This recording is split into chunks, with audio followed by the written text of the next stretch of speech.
catastrophique. Mais j'ai connu les francs, par exemple. Vous voyez, parce que au début du cours, Raf nous a parlé d'argent, il a parlé en francs, trahissant ainsi son âge avançant. Mais Raf Farsi, il est tellement jeune dans l'âme. Quand vous regardez les photos, vous pouvez penser qu'il a 15 ans et qu'il est sur Instagram, alors que c'est un Rav, Tamid Raham, hyper gentil. Mais regardez-moi ces photos, il fait des choses dans les montagnes que même les plus valeureux ne le font pas. Et vous voyez, ça, c'est un livre que j'en ai beaucoup des comme ça. Et en fait, j'ai des mots.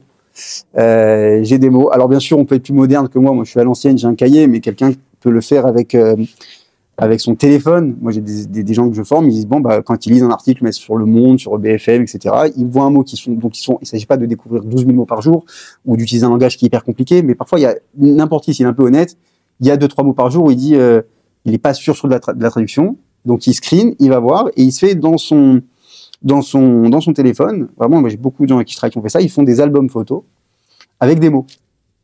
Moi, j'avais ça à l'époque où j'avais un iPhone de manière quotidienne. Entre-temps, il y a eu Pessar, et j'ai voulu me dire, allez, moi aussi, je vais sortir de l'esclavage, donc j'ai arrêté l'iPhone. C'est pas mon sujet ce soir de toute façon, mais je pense que c'est un esclavage volontaire, c'est une servitude volontaire. Et donc, j'ai un truc qui ressemble à l'époque des francs. Voilà, quoi. Quand je vais au tribunal, on me dit, c'est bizarre, vous êtes l'avocat, mais vous avez téléphone des dealers. Petit souci, c'est pas grave. Au moins, je me sens proche de certains futurs clients. Et fondamentalement, c'était génial, c'est-à-dire que je découvrais, allez, on va dire 2 mots, 3 mots par semaine, même 2 ou 3 mots par semaine, et ça a changé ma vie radicalement. J'avais 19 ans. Évidemment, comme tout est vrai progrès dans la vie, quel qu'il soit, on peut pas prendre le pouls en 2 minutes. Les seuls trucs dans la vie où ça crée quelque chose en 2 minutes, c'est soit une image, soit la drogue. Mais toutes les choses qui ont de la valeur, elles mettent du temps. Et fondamentalement, au bout d'1 mois, 2 mois, 3 mois, 4 mois, 5 mois, je me rendais compte, en parlant, en faisant des oraux à l'école, en faisant, j'aviendrai, pour ceux qui ont le luxe, qui peuvent le faire dans les écoles, ou même en dehors des concours d'éloquence, je me rendais compte que j'avais plus de facilité, que j'avais moins peur finalement. Parce qu'il faut savoir un truc au passage, c'est que une des questions principales sur la question d'être à l'aise à l'oral, c'est, vous la trouverez dans la Grèce antique déjà, dans les vieux ouvrages de rhétorique, il y a une marloquette. Une marloquette, c'est-à-dire un désaccord. On a les sophistes d'un côté, d'accord, qui considéraient que n'importe qui peut devenir brillant orateur, n'importe qui. Et il y avait d'autres penseurs, du style Isocrate et d'autres, qui considéraient que, ou même Cicéron, qu'en fait, il y a surtout du talent, et après un peu de travail. Et donc, il y en avait qui, vraiment, quand vous prenez donc ce qu'on appelle les sophistes, ils vous écrivent à longueur de page que, ils s'en vantaient, par exemple, Gorgias, Protagoras, ils disaient, moi, je peux prendre n'importe qui, et j'en fais Robert Badinter. Je peux prendre n'importe qui et j'en fais un orateur hors pair. Il y en a d'autres, un peu plus réalistes, peut-être, dire, non, c'est d'abord et avant tout une question de talent. Et après, le travail, la bonne volonté, va venir s'occuper de tout ça. Mais il y a quand même une fée au départ sur le berceau, qui va toucher certains avec un peu plus d'aisance que d'autres. Par exemple, si vous prenez des exemples, je ne sais pas si ça va parler à tout le monde, mais je vais essayer de donner des cas de gens qui nous sont dans un... Parce que la plupart ici sont nés, on va dire, dans les années entre 90, 2000, 2002, 2003, 2005. On n'a pas de gens de 16 ans ici, je crois. Donc, par exemple, vous savez, il y avait à une époque, on n'était pas né, mais il s'appelle François Mitterrand. François Mitterrand, même pour ceux qui n'ont pas connu, il était considéré comme un orateur incroyable. Je ne fais pas de politique, je ne parle pas du fond. C'était un type qui avait une prestance naturelle dans son verbe. Tous les gens de tous les partis politiques savaient que c'était un peu embêtant de débattre contre Mitterrand. Même Giscard d'Estaing, qui était une tête à l'époque, on a fait les frais, il s'est fait un débat. Bon. Donc il y avait François Mitterrand. Vous prenez un autre, il y a eu François Hollande aussi. Et vous voyez, c'est 2 François, mais c'est pas le même monde. C'est-à-dire que François Hollande, vous avez beau tout faire, voilà, c'est-à-dire qu'ils ont mis le paquet pour le former. Ils ont mis tous les moyens possibles. Je sais de sources sûres à quel point ils ont investi sur le bonhomme. Bon voilà, c'est-à-dire que même quand il parle des heures les plus dramatiques de la France, on dirait qu'il voulait une notice Ikea. Enfin, c'est pas. Et ça, c'est là où on voit qu'il y a des limites. C'est-à-dire qu'il n'est pas mauvais en soi. Il n'est pas mauvais. D'ailleurs, là où il était très bon, c'était en 2012. Il avait progressé sur plein de trucs, sur des punchlines, de l'humour, etc. C'est ce qui l'a fait gagner je crois, la présidentielle, c'est son verbe. Mais en tant qu'orateur, c'était catastrophique. Là, le plus proche de nous, on a aussi un autre François. Décidément, les François, on a Bayrou. Je ne sais pas si vous voyez qui c'est, François Bayrou. Le malentendu de la Ve République. C'est-à-dire que il est Premier ministre, mais alors lui au moins, François Bayrou, vous voyez, aux parenthèses, c'est un message fort, je trouve, pour les gens. Je me souviens, il y a des années de ça, les Havdil, quelqu'un m'avait dit ce qui s'était fait friendzoner. Vous savez, friendzoner, c'est cette fameuse, c'est que tu veux un chidour et t'arrives sur tiens, je te prête un sidour. C'est-à-dire que voilà, c'est une autre ambiance et te fait comprendre que c'est pas pour toi. Et puis quelqu'un avait dit au type, il avait dit mais lâche jamais l'affaire. On sait jamais, vous savez la fameuse phrase sur un malentendu, ça peut passer. Bah François Bayrou, c'est exactement ça. Il a jamais lâché l'affaire. C'est-à-dire que vous étiez pas né, qu'il était déjà en tentative de, il a été maire et tout. C'est 2007, la première élection, non 2007, mais il a jamais été premier. Lui, il voulait être président. Je crois qu'il les a toutes faites. Ouais, et il a toutes faites. Il s'est même présenté peut-être en dehors de la France. Je sais pas. Il a jamais lâché l'affaire. Et puis finalement, c'est même pire. Et puis finalement, il est premier ministre. Donc, faut jamais lâcher l'affaire. Pourquoi je vous dis tout ça? Parce qu'au fond, il y a une question de talent, mais je crois qu'il y a une question surtout de travail et de méthode. Moi, par exemple, j'étais pas à l'aise du tout avec l'expression orale au départ. Ce n'était pas du tout un point fort. J'ai commencé ces trucs-là. Pourquoi? Parce que quand j'étais en licence de droit, donc comme tu l'es toi maintenant, j'étais pas très doué. Je travaillais en parallèle, donc j'avais des notes qui étaient qui ressemblaient un peu à un François Bayrou, quoi. C'est-à-dire qu'elle n'est pas très belle à voir, dans l'absolu. Et puis à l'époque à la Sorbonne, ils proposaient une option qui pouvait rapporter quasiment 0,5 sur la moyenne si vous avez une bonne note. Si vous aviez 18 sur 20, c'était l'option rhétorique. Et on m'a dit, les anciens qui étaient là, qui ont redoublé 3 fois la L1, ils m'ont dit, tu prends ça, tu fais un bon discours avec lui, tu mets 18 sur 20, et tu peux taper des points. Alors je dis, bon vas-y, faire un discours, ça ne va pas être non plus la mer à boire, donc je vais à ce cours de rhétorique, je fais ce fameux discours, ça se passe bien, il me met 20, je pense qu'il était dans un moment de récède aussi, hein, c'est certainement, et il devait connaître ma moyenne, parce que hop, ça me fait 0,5, c'est ce qui me fait valider. Mais surtout, ce prof me tanne pour s'inscrire à des concours d'éloquence. Il me dit, vas-y, lance-toi, tu vois, etc. Et puis, je découvre petit à petit le monde de l'éloquence, le monde des discours, et je me rends compte, finalement, que, ok, on peut ne pas être doué au possible dès le départ, mais avec un peu de méthode, on progresse. Alors, vous savez, il y avait un jeune étudiant qui est allé voir un philosophe qui s'appelle Épictète. Il lui avait dit, je voudrais que vous m'appreniez une science. Et il lui dit, par où il faut commencer? Et Épictète lui répond, quoi que tu fasses, peu importe le sujet, il faut d'abord commencer par le sens des mots. Donc, de quoi est-ce que moi je peux vous parler? Vous allez entendre parfois éloquence, rhétorique, art oratoire. Il y a plein de mots qui. Donc, il faut déjà essayer de centraliser de quoi je peux vous parler et sur quoi on peut progresser ensemble. L'éloquence, c'est quelque chose qui se dit notamment du langage, mais pas que. On peut dire par exemple d'un tableau qu'il est éloquent. On peut dire de chiffres qui sont éloquents. On peut même dire d'un silence qu'il est éloquent. Rhétorique, c'est effectivement, ce sont des techniques de discours qui ont pour but, qui ont pour ambition d'amener toute personne à réussir dans sa vie à être éloquent. Donc ça, c'est éloquence, rhétorique. Il y a l'art oratoire. Art oratoire, c'est quoi? C'est ici, bon, on le verra ensemble, on va s'essayer pour les plus téméraires d'entre vous. C'est l'ensemble de techniques qui permettent à un corps, lorsqu'il s'exprime, de ne pas être ni pétrifié, ni tétanisé, ni de perdre ses moyens, etc. L'art oratoire, c'est aussi l'art scénique, c'est savoir jouer de son corps sans se mettre en scène outre mesure. Il faut distinguer à jamais l'éloquence de la grandiloquence, c'est-à-dire l'exagération, l'excès. Vous voyez, par exemple, maintenant les concours d'éloquence, j'en parlais, ou même les plaidoiries, il y a des personnes qui ne comprennent pas que être bon à l'oral, c'est d'abord être le plus naturel possible. Le plus naturel possible. Vous voyez, c'est-à-dire que le vrai travail à faire, c'est d'aller à la recherche de soi-même. Le fameux connais-toi toi-même. C'est l'idée, c'est d'être soi-même, c'est de réussir à être soi-même. Un type qui va essayer d'être quelqu'un d'autre, ça sonnera toujours faux. Par exemple, dans les concours d'éloquence, vous voyez parfois des gens qui se trompent d'exercice. C'est-à-dire qu'ils viennent, ils ont leur discours déjà intégralement écrit. Je vous expliquerai à quel point il faut éviter ça. Et puis, ils font un truc qui est théâtral. Et donc, ça donne des trucs du style Madame, Messieurs, le sujet qui nous intéresse ce soir est un sujet qui me bouleverse. Quand j'y repense, mon chat est mort. Enfin, des trucs. Enfin, oui, de l'opéra. Enfin, en tout cas, prends un calmant, quoi qu'il arrive, détente. Et moi, j'ai eu une fois de mes yeux en audience au tribunal, parce que j'assistais à une affaire, et puis il y avait quatre accusés et 4 avocats différents, et puis il y a une avocate qui est venue défendre un type.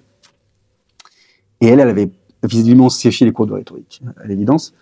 Et puis elle a un paquet de feuilles comme ça, tu te dis waouh, ça va être long.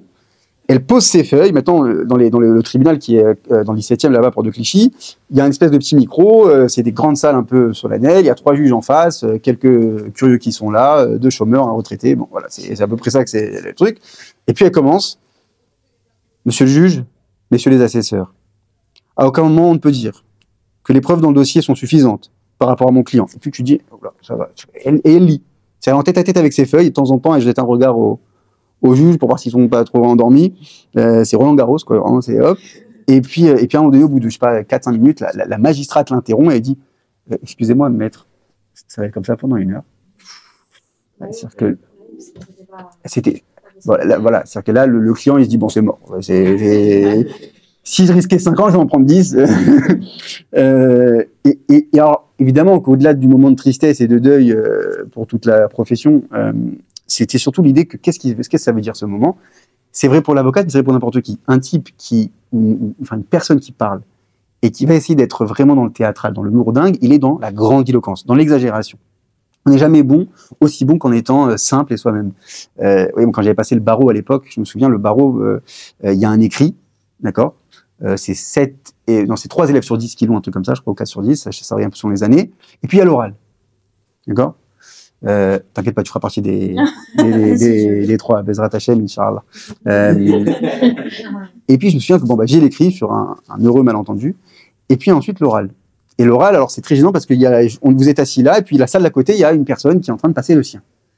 Et je me souviens d'une étudiante, mais qui typiquement, elle a fait un truc. Attends, c'est un oral, il y a 3 personnes devant elle, une petite salle, et le sujet était horrible en plus. C'était, en gros, il y avait un maire qui avait voulu interdire les gens de faire la mendicité, faire la manche. Donc il a pris un arrêté pour interdire les pauvres clodos de faire la manche. Bon, ok, c'est pas cool. Et puis elle défend son truc, mais on dirait vraiment c'est la plaidoirie des droits de l'homme. Et c'était du style, et moi je l'entendais en plus parce qu'on m'aurait dit comment dans le pays des droits de l'homme, comment nous pourrions soutenir qu'un tel arrêté est légal? Tu vois les juges qui vont un peu up, tu vois, qu'est-ce qu'ils sont en train de faire? Et puis elle crie, et en fait elle est en inadéquation totale avec son auditoire. Et puis je rentre après, donc 15 minutes après, donc là c'est Mina Shamaïm, que j'ai ça juste avant parce que l'effet de contraste joue en ma faveur, même si à l'évidence le sujet ne me parlait pas du tout, parce que je n'avais révisé qu'un seul sujet, moi c'est sur la liberté d'expression et les religions, et puis j'arrive et j'essaie de parler à mes juges, genre j'essaie de leur parler, sans que ça se voit que j'ai rien à dire. Et puis je me rappelle, le président il dit « Ah bah ça fait du bien, vous avez mis ça, vous avez baissé le ton, le son. » Et puis on parle, et puis on échange, et puis je sens que je lui dois des points à cette jeune fille qui était avant moi. Et pourquoi? Parce qu'encore une fois, être bon à l'oral, c'est savoir s'adapter à son auditoire et savoir être simple, être naturel. Même en entretien d'embauche, hein. Vous parlez avec, moi j'ai des gens qui font du RH, ils vous disent, les candidats qui essaient de jouer un rôle, ça se sent, tu peux avoir le meilleur CV du monde, si t'es lourdingue, c'est problématique. Donc en fait, sur quoi on peut progresser? Eh bien, véritablement sur l'art oratoire et la rhétorique. C'est-à-dire n'importe qui, ça oui, sur ça les sophistes ont raison, avec l'entraînement, quelques méthodes, quelques techniques, moi j'ai la certitude, par l'expérience, que n'importe qui peut devenir bon, voire parfois très bon. J'ai eu le plaisir, parce que c'est pas mon activité principale, vous l'avez compris, mais en parallèle de mes activités, je fais ces formations, j'aide les gens, et croyez-moi, j'ai eu des cas, il y a vraiment eu des cas, comment vous dire ça? J'ai compris ce que voulait dire Rabbi Nachman de Breslev quand il dit « En Yehush Baolam », ça veut dire il n'y a pas d'abandon, il n'y a pas de désespoir. J'ai eu un avocat qui m'avait demandé de l'aider, il a été brillant sur le fond, mais il n'avait jamais pris la parole en public, et puis c'était une catastrophe. C'était une catastrophe. Il avait une plaidoirie à faire 3 semaines après, puis on a bossé, et puis c'est réussi. J'ai un autre ami qui voulait faire, vous savez, je ne sais pas comment ça marche, mais pour être prof de droit, il faut faire une thèse. Quand vous avez fini la thèse, pour pouvoir être reçu pour la thèse, il y a une sorte de concours, il faut envoyer votre sujet, et puis après il y a un oral. Et ils choisissent les candidats où ils estiment qu'ils sont assez intéressants sur le fond et bons à l'oral pour leur donner ce qu'on appelle un contrat doctoral. C'est l'État qui paye, donc quand l'État donne son argent, il est vigilant, hein. C'est pas comme du shopping, c'est avant de balancer la carte, l'État fait gaffe, et donc il y a un oral. Et puis j'avais un ami qui était brillantissime depuis toujours sur le fond, mais l'oralité c'était une calamité. Les mains moites, la main dans la poche, la main dans les cheveux, le truc comme ça, il y avait rien qui allait, c'était une catastrophe. On a bossé je sais plus combien d'heures, j'ai pas compté les heures, parce que quand on aime on compte pas, j'aurais dû d'ailleurs pour lui compter les heures. Et puis il a été pris, à la fin ils l'ont donné le contrat doctoral et il m'a appelé tout content et il m'a dit, mais tu te rends compte, ils m'ont même dit que j'étais un bon orateur. Alors je me suis dit, je suis un magicien, c'est à toute modestie. Donc tout ça pour vous dire que n'importe qui peut vraiment progresser. Alors maintenant, comment on progresse? Je vous disais il y a 2 secondes que ce qu'il faut éviter, c'est si vous avez demain par exemple un discours à faire quel qu'il soit. Et je vais essayer de prendre des méthodes qui sont valables dans tous les cas. C'est-à-dire que vous fassiez un discours professionnel, un discours devant des futurs collègues, devant des futurs associés, devant des confrères, ou même un mariage, sait-on jamais. Je vous déconseille, hein, c'est un bourbier. Hein. Le discours de mariage, c'est le pire bourbier du monde. Ah non, c'est toujours dangereux. Voilà. D'abord parce que vous avez un rival en général quand tu fais un discours de mariage, c'est soit chez Brachot, soit soir de mariage, soit le Shabbat Khatan. Mais vous avez un ennemi avec lequel aucun orateur ne peut lutter, c'est la bouffe. Les gens sont en train de manger. Ouais, c'est toujours quelque chose que j'ai.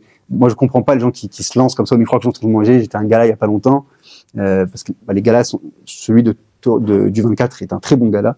Je parle pas du gala d'Ortora qui est génial. D'autres galas dans d'autres sphères, j'ai eu de la peine il y a quelques jours. Ils ont envoyé un type pour parler. Les gens étaient en train de manger, mais c'est quoi, hein? Mais personne, mais même lui, alors par contre, avec le recul, je me dis que j'aurais dû aller demander une bracha à ce gars-là parce que c'est tellement une humiliation. Personne ne le calcule, il a le micro, personne ne l'entend. Les gens, ils sont en tête à tête, il y a les sushis, il y a les machins, etc. Et tu sens, c'est vraiment un voyage au bout de la solitude, quoi. Il est tout seul et puis il finit et il y a vraiment quelqu'un qui dit Khazak. Donc, les discours de mariage, c'est une purge. Mais pour le reste, sous la roupa, encore ça passe. Les gens, ils ont peur, il n'y a rien à manger, donc ils vous écoutent. Pour le reste, ce que je vais vous dire là, c'est valable pour tous les discours.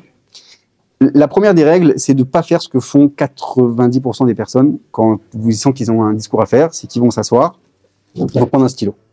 Moi, je sais que quand je fais des formations, je demande aux gens comment vous avez préparé, qu'est-ce que vous avez fait. C'est pas une honte, il n'y a pas de problème. Ils disent, on prend une feuille, un stylo, et puis je réfléchis. J'ai mon sujet, j'ai mon truc, et puis j'écris. Ça, c'est la première erreur. Le cerveau, en fait, quand il se prépare à l'oralité, il doit être en mode oral. Quelqu'un qui va passer de l'écrit à l'oral, il n'est pas dans le bon thème, pas dans le bon tempo même. Parce que quand le cerveau tel qu'il est conçu pour les phrases écrites n'est jamais le même que pour un discours. Si vous regardez bien, quand vous lisez un livre, par exemple, les phrases peuvent être longues.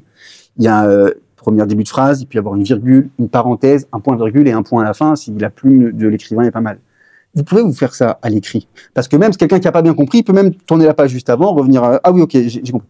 À l'oral, c'est pas possible. Si les phrases sont hyper longues, personne ne vous suit. Mais même avec des mots-clés, c'est pas possible. Alors justement, je vais venir de qu'est-ce que je préconise. Enfin, c'est pas derrière le jeu, il y a surtout, on va dire, entre le 17e et le 19e siècle, il y a 3000 ou 4000 pages sur l'éloquence qui ont été écrites de manière remarquable, véritablement, qui ont tellement bien compris l'humain, tant celui qui parle, celui qui écoute, qui ont expliqué comment est-ce qu'on fait pour réussir à prendre les gens, à les capter. Parce que retenez que dans le fait de communiquer, ça vient de communion. C'est-à-dire le but de quelqu'un quand il parle, c'est pas juste d'avoir un bon discours. Parce qu'un bon discours, il y en a plein. Des discours, il y en a plein. Mais c'est pas juste de faire un bon discours, c'est de créer un truc avec les personnes qui vous écoutent, qu'elles soient 3, 15, 10, 20, 30 en face, c'est de créer quelque chose. Et ça, un discours parfait ne peut pas le faire. Donc les mots complètement intégralement rédigés, ça marche pas. Quelqu'un qui prend un stylo, qui va écrire, son cerveau est en mode lecture. Et quand vous allez lire un discours, ça peut être un bon moment pour vous. Ça peut être même un joli discours. Mais pas un moment de conviction. Ça, jamais de la vie. Vous savez, il y avait un vieil avocat qui s'appelait Izorni, qui était un brillant orateur. Et un jour, il y avait un jeune qui lui a écrit « J'aimerais beaucoup vous voir préparer une plaidoirie. Voir comment venir derrière, quoi, dans les coulisses. » Je ne sais plus qui c'est, un de vous, quand vous êtes présenté, vous avez dit j'aime bien voir la technique derrière les choses de tous les jours. Et donc il a dit, cet élève, j'aimerais bien venir vous voir préparer. Alors Izorni lui a dit, vous pouvez venir, il n'y a aucun problème, mais vous allez vous ennuyer. Pourquoi? Parce que vous allez voir un bonhomme qui tourne autour de son bureau et qui met de temps en temps des idées comme ça sur le bout de papier quand il parle. Parce qu'ils ont expliqué que pour vraiment préparer un bon discours, c'est de l'oral à l'écrit, puis de l'écrit à l'oral, et non l'inverse. C'est-à-dire que je dois penser mon discours en le parlant. Même si ça va faire des trucs bizarres. Même si, ok, je m'enferme dans ma chambre ou dans mon salon, selon la vie des uns et des autres, et puis je vais parler. Je sais que je dois me présenter, je sais que je dois faire un truc dans 10 jours. Bah, j'imagine mon auditoire en face de moi. Si j'ai la salle, j'imagine même la salle en face de moi. Mesdames, messieurs, non, est-ce que je vais commencer comme ça? C'est mieux si je commence par autre chose. Mesdames, messieurs, chers amis, ok, je prends des notes, machin. C'est comme ça que ça marche. Vous savez, c'est quoi le meilleur compliment qu'on m'ait fait, je pense, hein, de toute ma vie? à part ceux de ma mère, bien sûr, parce que je suis... Non, ça compte pas du tout. Ah non, ça compte pas du tout. C'est à tel point que c'est tellement que ça compte pas, c'est que, vous savez, moi, dans ma mère, une fois, elle me disait un truc sur moi devant des amis, et puis elle dit après, moi, je dis pas ça parce que c'est mon fils. Et depuis, à chaque fois, les personnes en question, dès qu'ils me voient, elles disent ah, t'es bien habillé aujourd'hui. Et je dis pas ça parce que c'est bien les motifs. Non, le plus beau compliment qu'on m'ait fait, c'est quand j'ai déménagé. J'habitais à Nogent-sur-Marne à une époque, et bon, et le vis-à-vis fait que j'avais des gens en face de moi. Et le jour de mon déménagement, je croise des personnes qui me disent ah, vous partez? Et je dis oui, mais sur le moment, je vois pas trop qui c'est. Elle dit oui. Et le monsieur me dit mais en fait, vous ne nous connaissez pas bien, mais on est les gens d'en face de chez vous, et il regarde ça, je crois que c'était des vieux, hein, des vieilles personnes, il dit vous êtes celui qui parle tout seul, non? Et en fait, parce qu'à l'époque, quand j'habitais à Nogent, j'étais en 3e année de licence, et je préparais beaucoup mes concours d'éloquence comme ça. C'est-à-dire que c'est vrai, je parlais tout seul. C'est-à-dire, je tournais autour de mon salon qui faisait même pas la moitié de ça, quoi. Et puis je tournais autour de ma table, et donc je parlais comme ça, j'avais les mains ici, à gauche, à droite, machin, etc. Et c'est vrai que j'avais peut-être pressenti, d'autres fois qu'on me regardait comme un malade, mais il m'a fait rire parce qu'il m'a dit vous êtes celui qui parle tout seul. Et je lui dis mais oui, tout à fait. C'est exactement ça. Parce que Jacques Charpentier, qui était un immense aussi orateur, a écrit un petit livre. Alors pour ceux qui seraient curieux, éventuellement après, j'ai quelques livres à conseiller hein, sur tout ça. On en parlera si vous voulez. Vous voyez, c'est pas très long. De toute façon, c'est ma capacité de lecture est limitée. Donc ça s'appelle Remarques sur la parole. Alors, il s'adresse beaucoup à l'avocat, mais tout ce qu'il dit, c'est vrai pour n'importe quel orateur. Et il dit, je trouve très joliment, il dit si vous voyez quelqu'un qui parle tout seul dans la rue, il y a deux options. C'est soit un fou, soit un orateur. C'est-à-dire que, bon, moi, je ne sais pas lequel de j'étais, mais toujours est-il que c'est exactement ça. Parce que vraiment, en fait, être bon à l'oral, c'est préparer son intervention. Et donc, premier conseil, quand vous avez un discours à préparer, parlez-le. Imaginez-vous, si vous devez parler de Tata Sainte, si vous parlez d'art, si vous devez parler de peinture, de n'importe quoi, si vous vous présentez, d'abord et avant tout, parlez-moi. J'en viens à ce que vous disiez, vous avez tout à fait raison, la question des mots-clés. Je ne suis pas en train de préconiser l'improvisation, loin de là. Et même, je vais vous dire mieux, ce que disait Churchill, il disait les meilleurs discours que j'ai improvisés, c'est ceux que j'ai préparés toute ma vie. Pourquoi? Parce que ça veut rien dire l'improvisation en réalité. L'impro, ça veut rien dire. Même les stand-upistes, les comiques qui font ce qu'on nous on appelle de l'impro, c'est juste qu'ils n'ont pas effectivement un sketch tout fait, mais les mécaniques, leur façon de faire, leur façon d'aller chercher le public. Moi, je me suis amusé plusieurs fois à en regarder beaucoup. Vous verrez qu'ils utilisent les mêmes méthodes, sauf qu'ils changent de pigeon et de client. Mais ça va toujours être les mêmes techniques qui reviennent. Donc l'improvisation au sens littéral n'existe pas. On n'improvise jamais les idées. Par contre, on ne s'enferme pas dans les mots intégralement. Donc quand je vais préparer mon discours, je vais préparer effectivement ce qu'on appelle un plan. Maintenant, qu'est-ce qu'on appelle le plan? C'est ça qui est génial, c'est que depuis la Grèce antique, il y a un plan qui marche très bien. Alors je vais vous montrer, comme on n'est pas nombreux, ça passe même sur cet ordinateur. Les Grecs ont conçu un plan qui est adaptable à tout. Je vous dis, moi je l'ai utilisé pour les plaidoiries, pour l'éloquence, pour les trucs professionnels, pour les formations, pour les discours de mariage et pour les enterrements. Vous voyez, c'est-à-dire que j'ai fait à peu près tous les trucs. Et d'ailleurs, les discours d'enterrement sont en général beaucoup plus faciles. Bar mitzvah, j'ai jamais essayé. On m'a jamais invité. Peut-être qu'aussi la population que je fréquente est beaucoup trop vieille aussi. Mais bar mitzvah, j'ai jamais essayé. Mais il y a un truc qui est simple, et les Grecs appellent ça donc exorde, argumentation et péroraison. J'explique de quoi je parle. Vous voyez, donc ici, je pense que vous allez pouvoir voir quand même globalement sur l'ordi. Ouais, c'est un peu compliqué. Bon, je vous le ferai passer de toute façon après. Il y a un premier encadré, d'accord? Je vous montrerai. Il y a un premier encadré, vous voyez, ça s'appelle l'exorde. Ensuite, il y a des petits tirés, c'est des idées. Ok, si vous voulez faire comme le plateau de Pessard, vous pouvez passer au niveau des gens.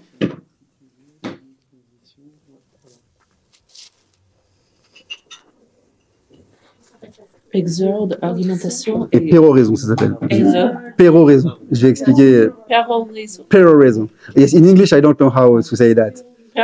Péroraison. Péro comme perroquet et raison comme j'ai raison. Okay. Et la conclusion après. It's inside. I will explain this. Ouais, on pourra tout mettre. On pourra tout mettre sur WhatsApp. Yes, péroraison. Et ensuite s'autoriser complètement. Je vais en parler complètement. Donc, l'idée ici, c'est quoi dans ce mécanisme-là?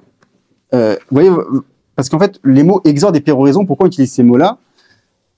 on pourrait parler d'intro et de conclusion, mais pas vraiment, parce que l'exorde, c'est quelque chose de plus spécifique que l'introduction, et la péroraison, c'est quelque chose de plus large que ce qu'on appelle seulement la conclusion. Je m'explique.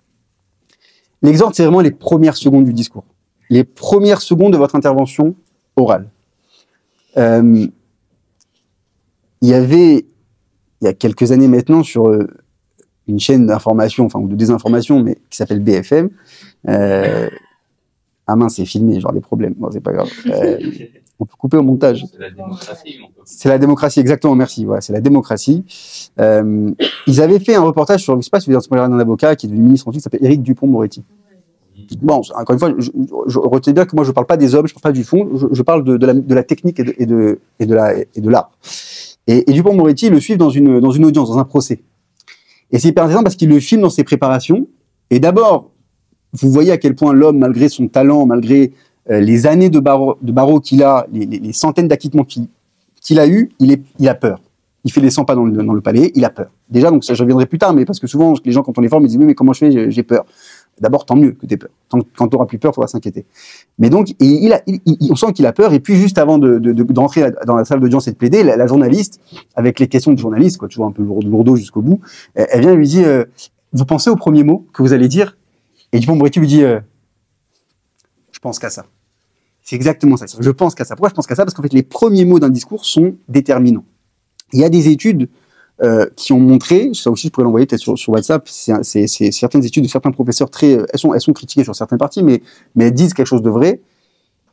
C'est que si vous n'arrivez pas à convaincre les gens genre, dans les premières secondes du discours, si vous n'arrivez pas à les intéresser plus précisément, vous les perdez. Vous les perdrez. Si au début il se passe rien, il y aura rien. Moi, un agent immobilier que je connais bien m'avait dit une fois un truc qui m'avait marqué, parce qu'il gagne très bien sa vie, il est super doué, donc je lui dis mais est-ce que tu as des secrets quoi, que je pourrais utiliser moi dans mes trucs? Il dit aucun secret. Lui il m'a dit il y en a un, c'est que je fais très très bien Shabbat, je fais attention à Shabbat, mais Korah Bracha. Je fais bien l'Avdallah, il fait un truc après l'Avdallah aussi qui s'appelle Vitel Necha Elokim, Vital Hashamaim, je dis ça, je pense que c'est une bonne ségoula. Je dis ok, je vais m'essayer à ça. Et puis après il me dit, et surtout, je sens mes clients dès le départ. C'est-à-dire qu'il me dit, je sais dans les 40 premières secondes s'ils vont l'acheter ou pas le bien. Il me dit, tu cherches pas, ça peut correspondre à ce qu'elle veut, la luminosité, le silence sur la cour, le parking, les moulures au plafond ou pas d'ailleurs. Il dit, mais si tu sens quand la cliente ou le client, c'est bon, la cliente, quand elle rentre, il se passe un truc dans l'appart. Il se passe un truc. Il se passe quelque chose. Et c'est comme ça pour beaucoup de choses. Hein. C'est-à-dire que s'il n'y a pas quelque chose au départ, rarement ça vient par le truc. Le discours, le problème, c'est que les gens ne sont pas formatés pour suivre quelqu'un qui parle. C'est vrai à la base, mais alors notre génération, je vous raconte pas. Quand on a tous une maladie commune qui fait que l'iPhone est devenu, ou le smartphone est devenu le prolongement de notre bras, et que donc on a une attention réelle qui dure le temps d'une story, c'est compliqué. Vous voyez, moi, je vous dire, j'enseigne depuis de nombreuses années maintenant. Je vois la déliquescence des générations. Là, quand j'enseigne à la fac, à la Sorbonne et à Nanterre, franchement, tenir les gens 1h30, c'est impossible. C'est impossible. Sauf s'ils sont payés encore, mais c'est un truc de fou. Et c'est pour ça d'ailleurs qu'au passage, vous voyez, aujourd'hui, il y a beaucoup de rabbinim qui font des discours et tout, c'est bien. Mais quand vous regardez, par exemple, un homme comme Rav Joseph Sitruk, Zatzal, ce qu'il faisait lui, plus personne ne peut le faire. Vous savez, pendant des années, il faisait le cours à la Victoire, le cours du lundi soir. Ouais, le cours du lundi soir. Qu'ils ont remis au goût du jour via Torah Box, ils sont sur YouTube, c'est peut-être une des seules choses qui sauvent la mise, que YouTube vaut la peine d'exister. Et ce qu'il fait lui, peu de gens peuvent le faire. Il y avait peut-être à Londres le Rav Jonathan Sachs, je ne sais pas si vous connaissez, c'était aussi quelque chose de phénoménal, c'était le grand rabbin de Londres, il a fait une conférence TEDx, c'est très intéressant à voir, allez sur YouTube, la conférence TEDx, et puis vous voyez les centaines de commentaires de gens qui sont chrétiens, musulmans, etc., et puis qui disent waouh, quoi. Alors lui, ça c'était vraiment même en anglais, c'est-à-dire que I don't understand English, but him, I understand. I don't know why, but il est tellement bon, et parfois I don't understand, et dit ouais, je suis sûr que c'est brillant ce qu'il dit. Et le Rav Sitruk, pareil, le Rav Sitruk, les gens, en 1h30, ils n'étaient pas juste là pour la décoration et pour la Souda après. D'ailleurs, qu'il n'y avait pas de Souda, je crois, à l'époque de... Maintenant, une Souda pour 500 personnes, t'imagines, même les Breslev, ils n'arrivent pas toutes les semaines.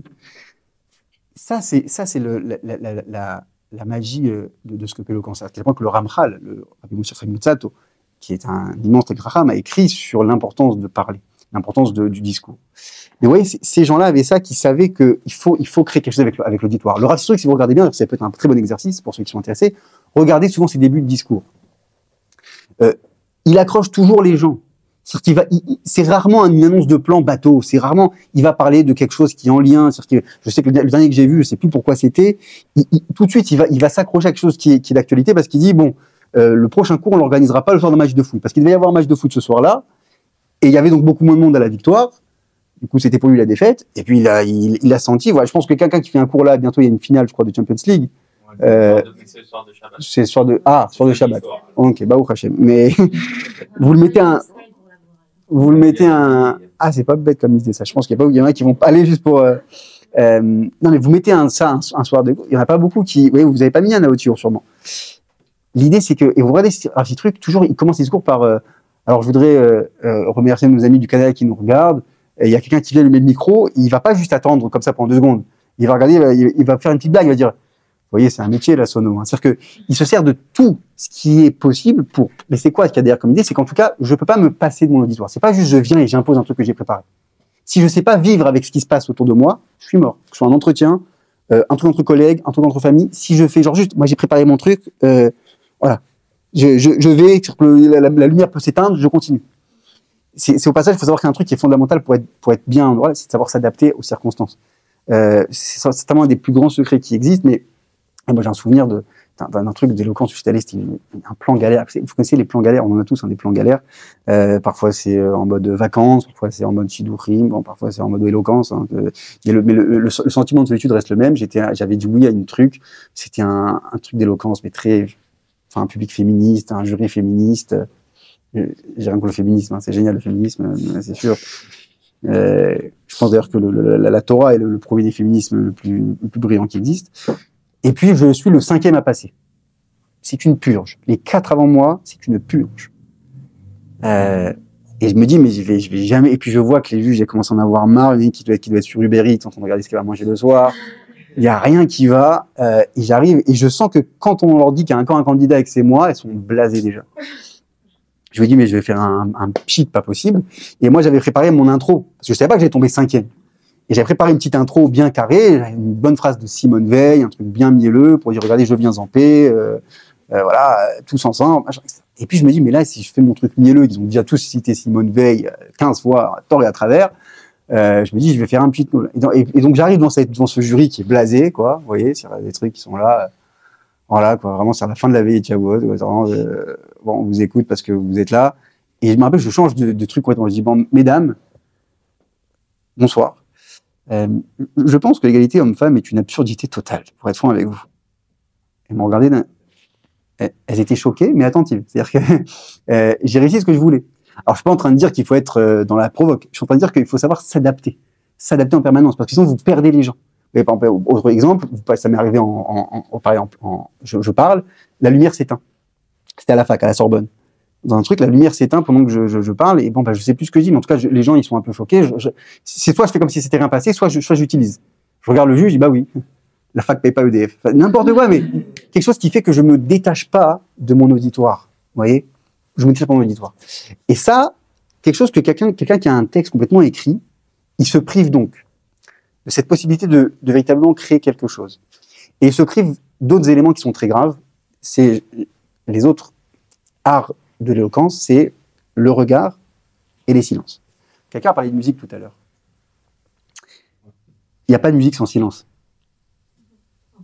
Impossible. John Cage. Comme qui? Comme John Cage, il a fait 4 minutes de silence. Ouais. Alors ça, je suis pas sûr qu'un orateur puisse le faire, mais c'est intéressant ce qu'il a dit parce que vous savez, je vous parlais tout à l'heure de Jacques Izorni. Il faut savoir qu'il y a un livre qui a été écrit par un avocat qui était juif d'ailleurs, qui était un avocat brillantissime, qui s'appelait Thierry Lévy. Il a écrit un livre sur l'éloquence et puis à un moment donné, il parle de ça, du silence. Et il dit, moi, j'ai vu une plaidoirie, j'ai vu un discours de Izorni où il faisait un hommage à un maître qui était parti, qui était plus de ce monde. Il faisait un hommage, c'est un discours hommage. Et il dit, bon, le discours est fort, l'éloquence est là, c'est poignant. Et puis à la fin, il laisse un silence immense. Il laisse un silence. Et il dit, nous étions comme suspendus à ce silence. Le silence dure. Et puis à un moment donné, l'orateur prend ses notes, il replie et il s'en va. Et là, le discours était fini. C'est-à-dire que le silence qui suivait, c'était un corps de la plaidoirie. D'ailleurs, vous savez la phrase de Guitry. Il dit « Ô privilège du génie, le silence qui fit Mozart, c'est un corps de la musique. » D'accord ? C'est-à-dire que le silence est partie intégrante. Et même Rabbi Nachman de Breslev dit ça. Il dit on dit l'erreur, c'est qu'on commence, les petits quand ils naissent, on leur apprend d'abord à parler. Il faudrait leur apprendre à se taire. Alors Rabbi Nachman, c'est évidemment pour les midot, pour la Torah, etc. Mais c'est aussi pour un discours. Quelqu'un qui ne sait pas se taire ne sait pas parler. Et le silence est un élément fondamental de n'importe quel discours. Or, quelqu'un qui a un discours écrit, vous pouvez vérifier, hein, si vous allez voir sur YouTube et autres, quelqu'un qui a un discours écrit, comme il est enfermé dans son truc, ça va très vite, et il n'y a pas un seul silence. Alors que le silence, ça doit être une partie de votre discours. À quel point que normalement, si vraiment vous voulez bien faire les choses, avant de parler, peu importe où vous allez parler, il y a toujours un petit moment où soit on vous annonce, soit où il y a quelqu'un qui parle avant vous. Il y a toujours une option, c'est soit vous enchaînez direct avec votre discours, soit vous attendez, vous comptez 3 secondes avant de parler. C'est-à-dire, par exemple, je sais pas, vous êtes là, elle est là pour me présenter son projet, elle veut monter ça, bah voilà, c'est quand tu veux, à toi de nous parler. Ok, bah merci beaucoup. Non. Ne jamais venir rompre trop rapidement. Vous voyez, c'est quand tu veux, c'est à toi de parler. Ok, je compte. J'ai pas peur du silence. 1, 2, 3.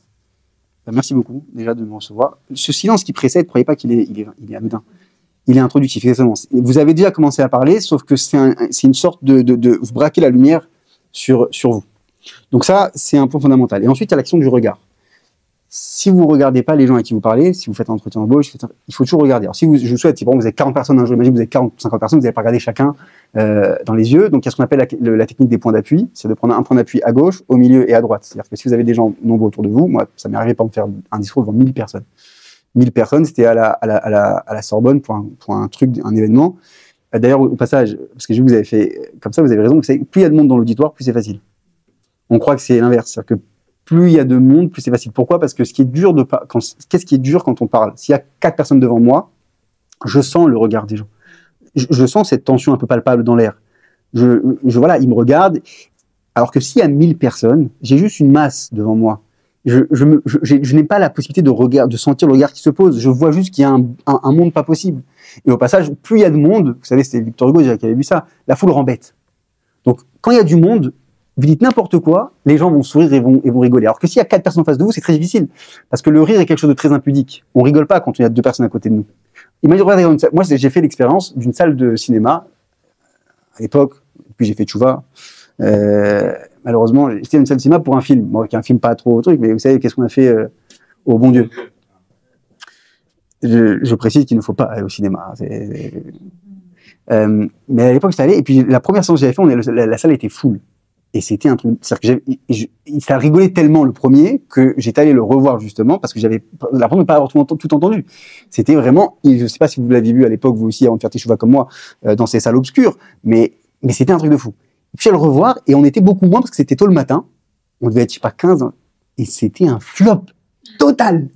Et j'étais choqué de ce que je voyais, c'est-à-dire que les mêmes blagues qui avaient fait rire aux éclats, la salle pleine fait un oui, mais pas non plus à une heure où tu dors encore. Ça t'a payé des billets, t'es venu, t'as payé ta carte, t'as payé ta place à un prix un peu cher pour ce que c'est. Et puis non, ça réveille. Enfin, l'argent réveille normalement. Et puis là, il se passe rien. Donc la foule rend bienveillante, c'est beaucoup plus facile. Alors quand il y a 4-5 personnes, c'est pour ça que c'est important de s'entraîner. Et donc, les silences, le regard, et donc dans cette préparation du discours, vous devez en fait arriver. Alors ce que disait madame, c'est ce que je peux écrire et m'en détacher. Oui. Le but, c'est quoi ? C'est que vous ayez suffisamment d'aisance dans votre structure de discours pour ne pas avoir peur. Vous savez, moi, c'est un professeur m'avait dit ça, il m'avait dit, tu seras à l'aise dans tes discours lorsque c'est comme dans ta chambre dans le noir. J'ai beaucoup aimé la métaphore. Il m'avait dit, si dans ta chambre, si demain, tu n'habites plus là-bas depuis 15 ans, ça s'éteint, tu sauras te balader dans ta chambre. C'est ta chambre, ok ? Tu risques pas grand-chose. Il dit, ton discours, ça doit être pareil. C'est-à-dire que tu es tellement serein sur la structure de ton discours, j'ai mon exorde, mon idée 1, idée 2, idée 3, et puis j'ai ma péroraison. Que j'ai écrit avant, il n'y a pas de problème. Le but, c'est juste que quand je m'entraîne, je dois pas lire et apprendre par cœur. Parce que quelqu'un qui apprend par cœur, c'est encore pire que lire. Vraiment, quelqu'un qui apprend par cœur, c'est encore pire que lire parce que la mémoire, si ça bug, c'est foutu. Alors, je sais pas si vous avez déjà arrivé, mais si vous apprenez quelque chose par cœur et que vous buguez, vous êtes obligé de reprendre 3-4 phrases ensuite, genre juste avant, pour pouvoir vraiment que ça revienne. Regardez les gens quand ils connaissent des musiques par cœur. Ils chantent. Si tu bugs sur un mot, tu te dis attends, je reprends. T'en as pour 15 minutes pour qu'il retrouve un mot. Parce que le cerveau, s'il apprend par cœur, il est foutu.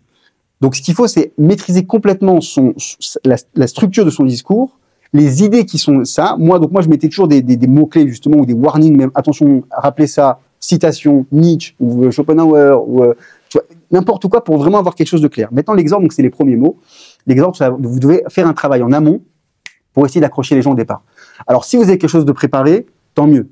Si vous n'avez pas quelque chose de préparé, tant pis, adaptez-vous à votre auditoire, quel qu'il soit. Mais si vous regardez bien les discours dans l'histoire qui ont marqué, souvent, les intros étaient bonnes. Par exemple, Jacques Chirac. Jacques Chirac, il y a quelques années de cela, Zichrono Livracha, il fait un discours sur l'écologie. Peu de monde se souviennent de tout ce qu'il a raconté, de ce qu'a fait Jacques Chirac.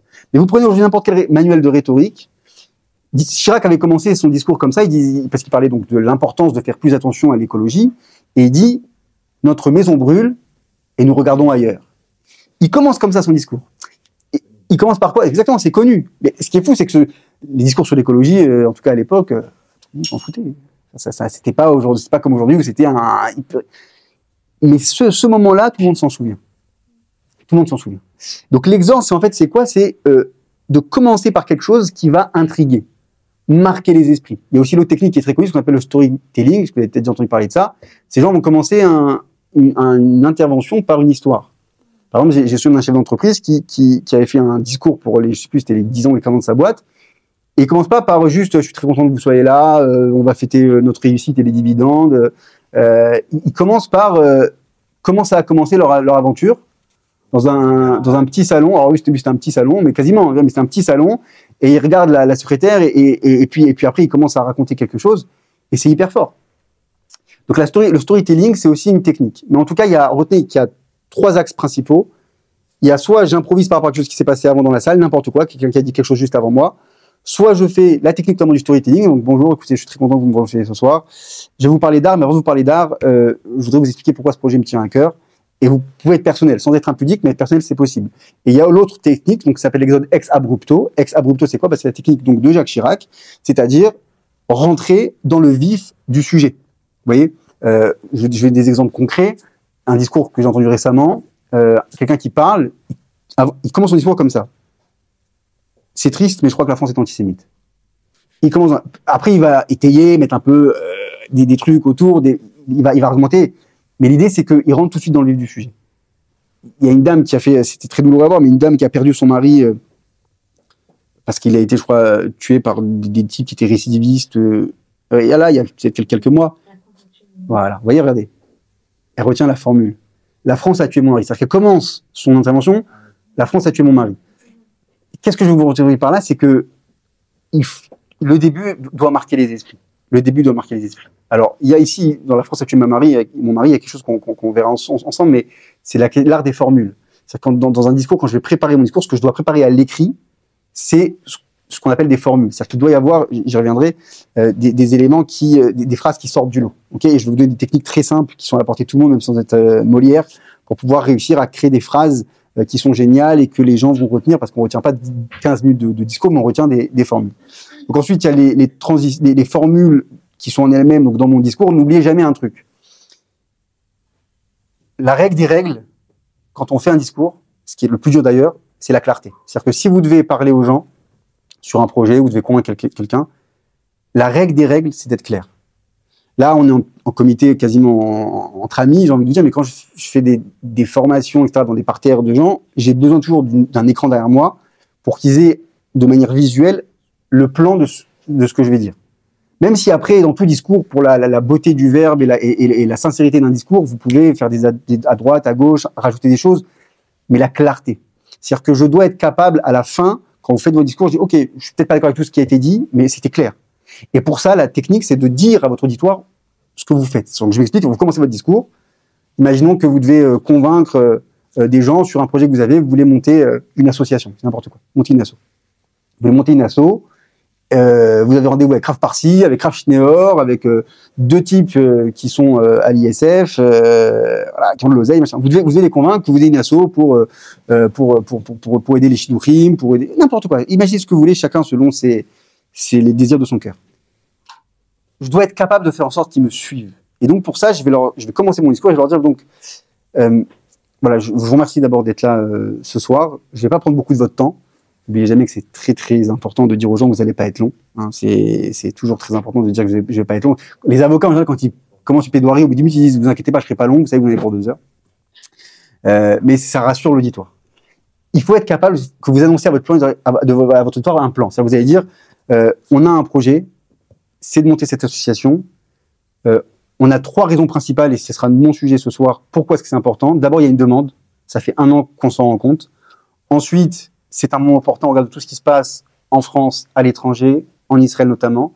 Et enfin, c'est à vous que je m'adresse parce que vous avez les ressources pour pouvoir m'aider, que ce soit d'un point de vue social, structurel ou financier. Ce seront mes 3 points. Vous voyez ce que je fais là? C'est simplement donner à ceux à qui je parle la structure de mon discours. Et ensuite, quand je vais le faire, je vais annoncer à chaque fois que je suis dedans. Moi, je sais que j'hésite pas à dire aux gens, quand vous êtes truc, vous annoncez. Alors, donc, le premier point, c'est que je pense effectivement que c'est le moment. Pourquoi? Ça fait 2 ans qu'on a constaté que vous finissez votre premier argument, petite pause de 2 secondes de silence. Le deuxième point, qui est le nôtre et pourquoi on a besoin de vous, c'est que vous verrez. Enfin, et je termine par là, mesdames, messieurs, le troisième point, pourquoi vous pouvez nous aider, c'est pour les raisons que je vais évoquer maintenant. Quand je fais ça, je fais pas un tour de magie, mais j'offre une chance à ceux qui m'écoutent de me suivre. Si vous n'êtes pas extrêmement clair, vous perdrez toujours ceux qui vous écoutent. La règle des règles, c'est d'être clair. Donc, je commence, j'exhorte, j'essaie d'attirer l'attention par une phrase, par une citation, ce que vous voulez. J'annonce le plan qui est le mien. Mais attention, quand je dis annonce le plan, c'est pas un truc bateau en mode scolaire. Alors, merci d'être là. Je vais vous expliquer dans une première partie que c'est très important que, puis dans une seconde partie, c'est pas une dissertation de terminale. Il faut que ce soit dans le discours, quoi. Donc, j'ai besoin de vous pour 3 raisons et je vous les explique. Et chaque fois que vous êtes dans les trucs, vous le dites, parce qu'au moins, ça permet aux gens de vous suivre. Et quand vous terminez, toujours dire que vous avez terminé. C'est-à-dire que quand vous allez sur la fin, donc on arrive à la péroraison, annoncez que vous êtes sur la fin. Pourquoi? Parce que soit on vous a un peu lâché et ça réveille l'attention, soit on vous a suivi, mais le seul fait de savoir que vous avez terminé, les gens ils sont contents. Tiens, on va pouvoir passer à la Séouda, enfin, ouais, c'est comme ça, les gens ils sont contents quand c'est terminé. Et vous finissez sur la péroraison. Et donc la péroraison, c'est quoi? Très simplement, c'est un peu plus que la conclusion. Comme je disais, le début de votre discours, il doit être un peu plus fort que le reste. Il doit être une phrase qui intrigue, qui accroche. Boileau disait « inventer des ressorts qui puissent m'attacher ». Boileau, c'est un poète, toi qui aimes la poésie. Alors, si tu veux lire un truc qui va te rendre joyeux d'un point de vue du rythme et de la musique des mots, c'est Nicolas Boileau, ça s'appelle l'art poétique. Toutes les formations que je fais, quand j'ai vraiment du temps et tout sur des trucs, je fais du plagiat de ce que dit Nicolas Boileau, parce que lui, en fait, il donne des conseils au poète, mais tout ce qu'il dit pour le poète, c'est vrai pour quelqu'un qui fait un discours. Par exemple, il dit qu'il faut être doué dès le départ. Il faut intriguer l'auditoire. Il dit « heureux qui, dans ses vers, sait d'une voix légère, passer du doux au grave, du plaisant au sévère ». Ça veut dire quoi? Ça veut dire heureux, un type qui, dans un discours, sait alterner les rythmes et sait aussi alterner, vous le verrez, j'en reparlerai, le fond. Quelqu'un qui fait un discours qui reste technique. Par exemple, imaginez un data scientist. Un data scientist qui en a ce soir et ce soir, qui va me parler de son truc pendant 15 minutes. Moi, ça m'est arrivé. Hein. J'ai fait une formation à une heure de Paris pour des types qui devaient se présenter dans des investisseurs et il y avait une équipe de 2 data scientists. Et j'ai rien compris. Ils parlaient. C'est pas trop technique, c'était trop technique. Mais après, moi, je suis pas spécialement. Dans le métier, justement, on apprend à devoir. Eh bah oui, lui, ouais, c'est ça. Je pense qu'ils avaient pas encore passé ces étapes. Parce que il y avait beaucoup de termes techniques, et puis en plus, ils avaient ce défaut de rééducation, je sais pas si c'est école de commerce ou quoi, mais c'était un mot en anglais, un mot en. Ah ouais, école de commerce. Ah ouais, c'est ça. C'est la mode. Mettre un titre en anglais, c'est. Ah oui, oui. Oui, c'est ça. C'est-à-dire que, alors ça, moi, c'était incroyable. J'étais là, je les écoutais. Alors, ça commençait au début, c'était français, quoi. Bonjour, voilà. Donc, on va vous parler de ça. Jusque-là, ça allait. Et puis ensuite, c'était, je sais pas, toutes les minutes. Donc, tout notre objectif, c'est que vous compreniez d'un point de vue du Basic Forms, qu'on a effectivement, alors, on est en tout en points, mais le but, à terme, c'est de passer de B2C à B2B au taux du flux. J'ai rien compris. Hein? Peut-être, mais il perd l'auditoire, comme ça. Non, mais il y en a qui savent, mais en fait. Les investisseurs, comme sur M6, l'émission où il faut présenter son projet pour qu'ils investissent. S'ils parlent comme ça, et peut-être qu'ils vont se comprendre entre eux, mais les gens qui regardent la télé. Peut-être, mais souvent, justement, là, ce qui est intéressant, c'est que les investisseurs vers qui ils allaient, c'était des mecs qui investissaient dans des boîtes, mais eux-mêmes, c'était pas des spécialistes du domaine. C'est-à-dire qu'ils pouvaient investir dans un truc de gardiennage, de jardinerie, comme de data scientist, Ça change rien. Bonsoir. Donc, faut savoir parler son auditoire. Donc, maintenant, la question de la péroraison, c'est quoi? C'est que tout comme je vous dis, l'exorde, faut être fin dès le départ. La dernière phrase, elle doit être préparée. Elle doit être vraiment préparée. Je peux pas juste finir mon discours sur voilà. Ben, oui, il y a un ancien Premier ministre qui a pas fait long feu d'ailleurs. Je sais même plus comment il s'appelait. Jean-Michel Blanquer? Non. Jean-Michel Blanquer. Blanquer, c'est ça? Oui, il y a des présidents comme ça, ils sont passés comme l'automne, quoi. C'est-à-dire qu'on n'a pas trop remarqué. Et il a fait un discours quand il est arrivé à Matignon. Et c'est un cas d'école. Bonsoir. Parce qu'il a fait son discours. Il fait son discours pendant 10 minutes. Et puis à la fin, il est avec son papier, il replie le papier, il dit voilà. Ça fait pchit, ça fait plouf. Moi, je sais que le dernier concours, on m'a invité à juger, il y a quelques temps maintenant. Le candidat fait son truc. Et puis il parle. Et puis en moment, il s'arrête. Et on se regarde, on sait fini, pas fini. Et il nous regarde un peu gêné et il nous dit c'est fini. Pardon, bravo, vraiment, c'était remarquable. Ne faites plus ça. En fait, il faut annoncer à l'oreille de celui qui vous écoute que vous êtes sur la fin d'une présentation ou d'un truc, parce que sinon, ça le fait pas. Et donc, c'est pour ça que je vous dis, il faut toujours annoncer. C'est-à-dire que quand vous êtes à la fin, dites-le à l'auditoire. Donc, vous dites, pour terminer, en conclusion, les spécialistes disent qu'il faut l'annoncer sur la forme et sur le fond. C'est-à-dire que, par exemple, quelqu'un qui a un discours, vers la fin, il va toujours dire, donc, je termine par là ou pour terminer. Et il va aussi sur la musicalité du discours en elle-même. Bonsoir. Il faut le dire aussi, il faut que le rythme diminue. C'est-à-dire que si j'ai parlé comme ça pendant 2 minutes, 3 minutes, 4 minutes, que j'ai fait un exemple, que j'ai rapporté une sur etc., il faut, et je vous dis ceci maintenant, voilà, exactement. Pour terminer, mesdames, messieurs, vous voyez, si on reprend notre exemple de la personne qui veut monter cette association, et donc je terminerai par là, pourquoi est-ce que c'est fondamental pour nous, pourquoi est-ce qu'on croit en ce projet. J'espère que vous êtes confiants, comme nous, j'espère qu'on a réussi à vous convaincre, et j'espère que cette association va passer, grâce à vous, du projet à la réalité. C'est-à-dire que j'essaie de faire coller, pas juste, voilà, donc merci beaucoup, j'espère que ça va le faire. Oui, merci, d'accord. Ne jamais créer ce blanc. D'ailleurs, au passage, vous savez pourquoi les gens, tout à l'heure je parlais des silences, les gens confondent le silence et les blancs. Le blanc, c'est un moment gênant. Le silence, c'est un moment éloquent. Dans toute forme de discours, les silences peuvent être bien utilisés, peuvent être grandioses. Le blanc, c'est juste un moment un peu gênant pour tout le monde, mais le silence peut être grandiose. Donc, si on récapitule, exorde, j'annonce mon plan, quand je suis dedans, je dis à l'auditoire où j'en suis, point 1, point 2, point 3, quand je vais sur la fin, je l'annonce pareil, et ensuite, quand je suis sur donc, la péroraison, je termine aussi avec la musicalité. Le but, c'est quoi? C'est de prendre vraiment, si vraiment vous voulez convaincre, il faut prendre les gens par la main. Oui. Après, pour un discours de 3 minutes, est-ce que ça prend pas un peu trop de temps d'annoncer un plan, sachant que le discours... Évidemment, 3 minutes, c'est assez rare, mais il faut toujours s'adapter. Mais même pour 3 minutes, ne renoncez pas à être clair. C'est-à-dire que si vous avez 2 idées, vous annoncez pas en amont, mais quand vous êtes dedans, vous les dites. Moi, j'ai déjà fait des plaidoiries de 4 minutes max, parce que quand c'était le format.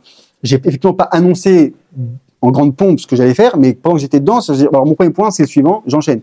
Je termine, mon deuxième point, c'est le suivant. Juste, si la personne qui vous écoute n'est pas capable de tout répéter, elle ne le saura pas. Mais si elle n'est pas capable de savoir où vous en êtes pendant que vous parlez, c'est sûr que c'est mort. Il y a d'autres choses qui peuvent ternir un discours, mais la clarté, c'est la première des règles. Alors maintenant qu'on a vu ça, je vais vous parler de d'autres éléments qui permettent de faire vivre un discours. C'est la question de l'utilisation de quelques techniques de rhétorique. Alors souvent, quand on entend rhétorique, on croit que c'est des trucs de passe-passe. Pas du tout. Il y a des méthodes qui permettent tout simplement de donner à un discours une forme très humaine, très plaisante. Je connais pas beaucoup de situations, encore une fois, il ne faut pas que ça devienne le Jamel Comedy Club, mais je connais pas beaucoup de discours où se permettre un trait fin ou un trait d'humour n'est pas valorisé et utile. Même dans des moments très sérieux. Même dans des moments très très sérieux. Une anecdote d'audience, de tribunal, il y avait une fois un type qui était accusé d'un cambriolage. Et un des éléments à charge qui était vraiment, c'est un des éléments de preuve, c'était que dans sa voiture, ils avaient retrouvé un ticket de parking, et le parking, c'était juste en face du lieu qui a été cambriolé, etc. Et bon, le procureur dit, bon bah voilà, vous habitez à 10 000 km de là, vous êtes là dans la voiture avec ce parking, avec ces trucs de parking, bah, c'est que vous êtes venu faire du repérage. Et le type dit, mais écoutez, ça va vous sembler bizarre, mais c'est pas à moi ce parking, j'ai prêté ma voiture, c'est pas à moi. Bon, personne n'y croit beaucoup, etc. Mais le temps passe, l'audience se passe, Et puis, à la fin, la procédure pénale veut que le dernier qui a la parole, c'est l'accusé. Celui donc qui est accusé. En général, son avocat parle, et ensuite, lui, il parle. Alors, la plupart du temps, les avocats, ils prient le ciel pour qu'il ferme sa bouche. Parce qu'en général, ils s'enfoncent plus qu'autre chose. La plupart du temps. Hein. Mais vraiment, j'ai déjà vu, moi, parfois, des avocats qui planquent le type. Ah, vous voulez dire quelque chose pour vous? Ouais, non, comme il a dit mon avocat, après... Maintenant, c'est vrai que, ouais, j'ai frappé fort, mais pour tout vous dire... Oh non, c'est pas ça. Ils font exprès de faire ça. Bah, j'aimerais bien, mais... Ah non, est-ce que... Non, c'est la procédure pénale qui veut ça, c'est la loi. C'est la loi. Je sais pas si la loi est aussi... Ouais, je pense pas. Elle est incomplète, imparfaite, mais vicieuse. Non, elle a pas cette ressource. Et donc on a un type comme ça qui est dans le box des accusés et on lui voulait parler. Il dit oui, j'ai quelque chose à dire. Je voudrais dire merci aux 2 gendarmes. Bon, merci aux 2 gendarmes. C'est rare, un accusé qui dit merci aux flics, c'est pas monnaie courante. Et il dit parce que vous voyez bien, je suis resté dans mon box, moi. J'ai pas bougé de mon box. Et pourtant, regardez, il sort le sac, et dans le sac, il dit, il y a un ticket de caisse de la brasserie d'à côté, quoi. Il dit, ouais, moi, j'ai pas bougé de mon box, et pourtant, j'ai le ticket de caisse. Vous voyez? Donc finalement, on peut avoir un ticket qui est pas à soi, là où on est. Et les juges rigolent, et ce seul petit rire, ce moment de rire, comme le raconte l'avocat qui raconte ça, il dit, ça a créé quelque chose de sympathie. Ça suffit pas pour sauver un homme, mais ça suffit peut-être pour diminuer une peine, pour rendre quelque chose de plus humain. Ce que je peux vous dire, c'est que voilà, ne jamais avoir peur d'utiliser à un moment donné dans un discours, si on prend notre exemple là, des 2 filles qui veulent créer leur association, de se permettre une allusion rigolote. Parce que le rire permet une communion avec celui qui parle.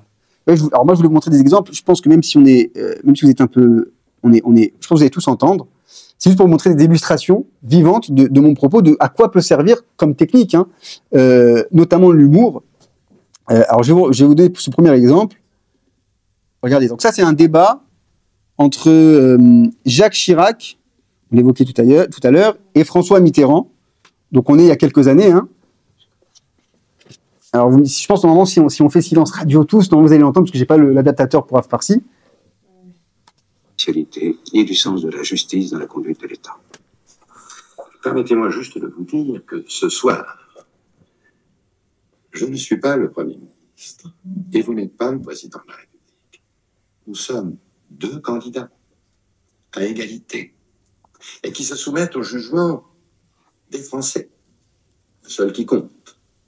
Vous me permettrez donc de vous appeler Monsieur Mitterrand. Et vous avez tout à fait raison, Monsieur le Premier ministre. C'est que Jacques Chirac fait une tirade pendant plusieurs minutes pour expliquer qu'ils ne doivent pas s'appeler parce qu'en fait, il était le Premier ministre de François Mitterrand avant. Et il dit ce soir, on est à égalité. C'est candidat contre candidat. Donc, je vous appelle Monsieur Mitterrand. On m'appelle Jacques Chirac. Il fait sa tirade pendant 5 secondes avec sa classe, son élégance, son machin. Et Mitterrand, en 2 secondes, dit, vous avez tout à fait raison, Monsieur le Premier ministre. Et cette phrase, elle est restée. C'est des gens qui se disent, moi, j'ai jamais vu le débat en entier, hein, j'ai pas le temps, j'ai des choses à faire dans la vie. Il dure 8 heures, donc, mais, alors, je vous donne un autre exemple. Non, je rigole, j'ai pas 8 heures, mais la politique d'avant, c'était plus long qu'aujourd'hui. Jacob, c'est la même chose, il dit, je ne sais même pas qui vous êtes, monsieur Paré. Oui, voilà, bah, exactement. Alors, évidemment, dans les, mais regarde, là, c'est un autre exemple de politique. Donc, on est en 2012, débat, François Hollande, contre d'autres prétendants au trône. Et puis, oui, parce que l'Élysée, c'est un trône. Et puis là, on a donc Juppé, qui est connu pour être vraiment le besogneux de service, et contre François Hollande. Et puis, il va lui faire l'erreur que fait Juppé ici, c'est qu'il va tacler la personne. Il va le charrier sur le fait qu'il est un peu arrogant, Hollande, pardon. Et vous allez voir comment on va répondre Hollande. Que vient de prononcer monsieur Hollande, qui est le mot de compétitivité. Parce que il n'est pas très présent dans votre vocabulaire et il n'est pas très présent. Je l'ai évoqué plusieurs fois dans l'émission, mais vous n'étiez peut-être pas attentif. Je n'ai pas entendu ce matin. Il y a des fois où on a l'oreille un peu sélective. C'est vrai, ou peut-être parce que vous parlez un peu vite parfois, je n'en sais rien. Peut-être, j'en suis désolé, je parlerai plus lentement. J'essaierai d'être plus attentif. Pour votre écoute. Bien sûr. Je reconnais votre assurance ce soir. Non, simplement. Je parlais au début d'un peu d'arrogance. Faites attention. Faites très attention. Très sûr. À parler pour être sûr de vous. Très bien. Voilà. Donc, je ne l'ai pas entendu très souvent dans votre discours et je ne le vois pas du tout, en tout cas, dans vos propositions. Alors, moi, je n'accepte pas. Je pense, monsieur Juppé. Que la Chine, c'est un petit peu d'arrogance. Alors, monsieur Juppé, en matière d'arrogance, je pense que chacun a à faire son examen de conscience. Mais moi, je l'ai fait depuis longtemps. Bon, tant mieux, et Vous êtes tout à fait. Moi, je ne suis pas encore guéri peut-être, mais vous, vous avez quand même des rechutes possibles. Donc, Vous avez quand même quoi? Des rechutes possibles, c'est-à-dire vous n'êtes pas guéri complètement. Mais le mot rechute, c'est très acerbe. La tête de Juppé dit beaucoup de... Ouais, c'est ça. Mais vous voyez, c'est-à-dire que le fait que... Qu'est-ce qu'il utilise ici? Alors, je vais vous donner un dernier exemple qui est pour moi un des plus forts. C'est... voilà, il y a 2 exemples que je vais vous donner. Je sais pas si vous connaissez celui-là, c'est DSK. Ouais, DSK, vous connaissez, je pense. Mais là, il est dans un discours, dans un débat avec Nicolas Sarkozy. Donc, on est bien avant Sarkozy président, etc. Et puis, Nicolas Sarkozy va sortir une phrase. DSK va l'utiliser pour le casser. Et vous allez encore voir la force que peut avoir l'humour. On a ici dans un registre on a baissé violent. les charges sociales. Il y a un récent rapport de l'INSEE qui est très intéressant, qui montre que les allègements de charges de 93 à 97 ont créé 400. Ça a été contesté par tous les économistes, le rapport. Non, mais je ne sais pas les économistes autour. En tout cas, l'INSEE existait avant les 10 économistes. L'INSEE a contesté ce rapport lui-même. Continuez. Alors, baisse des charges. Pardon, on n'est pas à l'université. Je veux dire, excusez-moi, mais continuez. Merci. Merci, monsieur le professeur. Si vous étiez mon élève, vous n'auriez pas fait cette erreur. Pardon. Mais je ne suis pas. Vous avez entendu? Parce que DSK était professeur à la fac avant de devenir ministre. Et il dit, si vous étiez mon élève, vous n'auriez pas fait cette erreur. Donc là, vous voyez l'utilisation de l'humour dans un registre, je frappe, mais ça sert le discours. Je vais vous donner un autre exemple de l'humour. C'est quoi? C'est que ce qui peut arriver à toute personne qui prend la parole, l'ennemi public numéro 1, c'est quand j'ai un bug, quand je me trompe, quand j'ai un lapsus. C'est-à-dire que vous parlez et puis il y a un mot qui vous échappe, ou alors vous buguez, vous dites mince, je sais plus ce que je veux dire.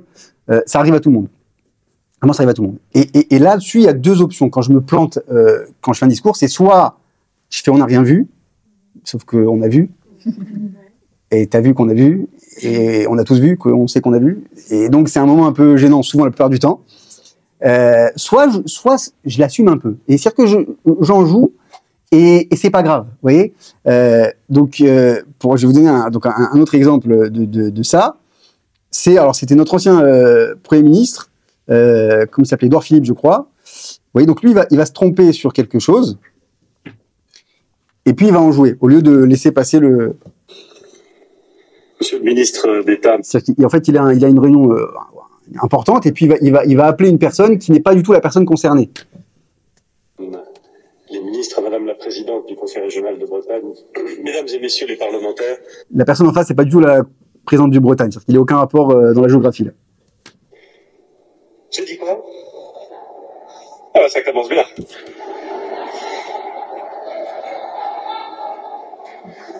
C'est pas fait exprès, hein.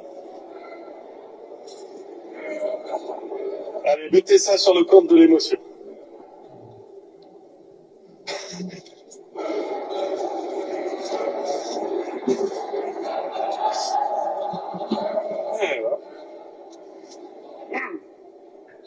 Disons que la semaine a été longue et intense. C'est peut-être la trace de... Enfin bref. Madame la Présidente du Conseil régional des Pays de Loire. Bah, Pays de Loire, Bretagne, je suis pas un as de la géographie, mais ça n'a rien à voir. Et vous voyez, bon, il aurait pu faire comme si on n'a rien vu. Et quand on fait comme si on n'a rien vu, ça donne des moments gênants qui sont repris en boucle en général. Alors vous ne passerez pas aux 20 heures. Ça fait ça fait un peu plus, mais ça fait surtout gênant. Regardez, vous avez jugé par vous-même. Dans cette identité à laquelle je crois, il y a quelque chose que je suis très attaché. C'est que la France, de toute éternité, a toujours été du côté des opprimés et toujours été du côté des dictateurs. Toujours été du côté de celui... Vous l'avez entendu? La France a toujours été du côté des dictateurs. Alors ça, c'est un exemple parmi d'autres, mais... et ça crée un moment de gêne qui est difficilement... Alors celui-là, je vous donne un dernier exemple parce qu'il est hyper éloquent. Celui-là, il a poursuivi pendant longtemps à Sarkozy. De charge. Vous savez, madame Auger, j'ai bien conscience dans les critiques qui me sont faites, celle qui m'a le plus touché et qui m'interpelle le plus, c'est celle qui voit une partie des Français se dire, au fond, il fait une politique pour quelques-uns et pas pour tous. Si les Français croient ça, ils ont raison de le croire. Je dois... Oui, ils ont en gros, il dit, S'il pense que je fais une politique parce qu'elle lui dit vous faites une politique pour les riches, et là il dit si certains pensent que je fais une politique que pour certains, bah ils ont raison de le croire. Mais ça, ce truc-là à l'époque, ça l'a suivi, c'est-à-dire qu'il aurait mieux valu en jouer. Donc ça pour vous dire, vous n'êtes pas des futurs candidats à la présidence, certes, mais l'idée c'est que quand je parle, si j'ai un petit bug, faut pas hésiter à utiliser encore une fois la technique de l'humour, comme si de rien n'était, etc. Je l'utilise. Donc ça c'est le premier point. Ensuite, et je terminerai par là, et après je vous parlerai juste de la question de comment est-ce qu'on gère le stress qui peut venir, c'est les figures de rhétorique. Alors pour ceux qui sont intéressés, oui, on pourra en parler après, il y a des livres, pas besoin de lire des centaines de milliers de pages, mais il y en a certaines qui sont simples, certaines techniques sont simples. Donc d'abord, je vous ai parlé moi tout à l'heure des silences. Une autre technique qui est très simple, c'est ce qu'on appelle la question rhétorique. Je pense que vous savez ce que c'est, vous avez déjà entendu parler. Il suffit d'avoir révisé le bac de français en général. La question rhétorique, c'est quoi? C'est que quand je parle, comme je disais tout à l'heure, communiquer, ça vient de communier. C'est-à-dire que je dois faire en sorte de prendre les gens avec moi. Si on est à distance, plus la distance elle est prononcée, plus c'est compliqué. Comment est-ce que je peux faire pour les appeler à la réflexion? Et bien, ce qu'on utilise le plus, et si vous remarquez bien dans les discours soit des politiques, des avocats ou des chefs d'entreprise, c'est la question rhétorique. C'est-à-dire que je vais interpeller mon auditoire. Toujours. Et je vais poser une question qui n'appelle pas de réponse, mais je vais simplement leur poser la question. Le but, c'est que je crée une réflexion en eux, elle va durer 2 secondes. Mais au moins, je vais les faire réfléchir. Parce que si je parle pendant 15 minutes, 20 ou 30 minutes, sans jamais les interpeller, il y a un risque où, le moment donné, il va commencer à me lâcher. En revanche, si je l'interpelle, si on prend notre exemple, encore une fois, je monte une association, je vais leur parler, et je vais leur dire, imaginez que demain, je veux monter cette association féminine dont on a parlé tout à l'heure, qui va aider les femmes. Je vois qu'il y a en face de moi des gens qui ont peut-être, je sais pas, 40 ans, 50 ans, je me dis, allez, il y a une chance qu'ils aient une fille, une nièce, ou quelque chose. Je vais l'utiliser. Vous n'aimeriez pas, vous, monsieur, que votre fille, demain, si elle a les problèmes dont on a parlé, elle ait une structure, un local où elle peut se sentir à l'aise et en parler librement? Vous n'aimeriez pas, monsieur, qu'elle puisse rencontrer gratuitement des psychologues, des avocats spécialisés dans les droits des femmes? Mon but, c'est quoi? C'est juste de faire que la question rhétorique, ça va rendre utile et concerner mon auditoire. Alors, la technique, en général, le cumul, la Kantfloche, qu'on conseille dans les livres de rhétorique, c'est question rhétorique plus ce qu'on appelle apostiaopèse, c'est-à-dire c'est un silence. Pourquoi? Parce que si juste je balance une question rhétorique, genre, est-ce que vous n'aimeriez pas que votre fille rencontre des gens qui soient avocats? Mais si, bien sûr que vous aimeriez. Et je balance dans le flux et le flow de mon discours sans marquer une pause, et je laisse pas monter au cerveau. Donc, ce qu'on conseille en général, c'est, je refais la même chose, donc vous n'aimeriez pas que votre fille puisse rencontrer gratuitement des avocates et des psychologues? 1, 2, 3, je compte une petite... Le but, c'est quoi? C'est juste que je veux que le truc, il arrive au cerveau de celui qui me parle. Vous voyez? Je veux que ça arrive au cerveau de celui qui m'entend. La plupart du temps, par exemple, je sais que moi j'ai suivi un avocat, enfin un procureur, pardon, qui avait utilisé une technique. Il y en a 2 qui sont intéressantes. C'est l'épiphore et la question rhétorique. C'est quoi l'épiphore? L'épiphore, c'est pareil, un truc qui est utilisable pour n'importe quelle personne très simplement, c'est que je vais répéter à la fin de plusieurs phrases les mêmes mots. Il y a anaphore et épiphore qui sont hyper simples à utiliser. Dans toute forme de discours, c'est valable.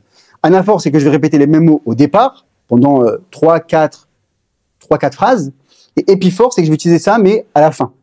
Donc, exemple concret, j'ai un procureur un procureur, c'est celui qui veut qu'un type aille, Rahman al-Islam, Shalom, en prison. D'accord? Et il prend le casier judiciaire du type.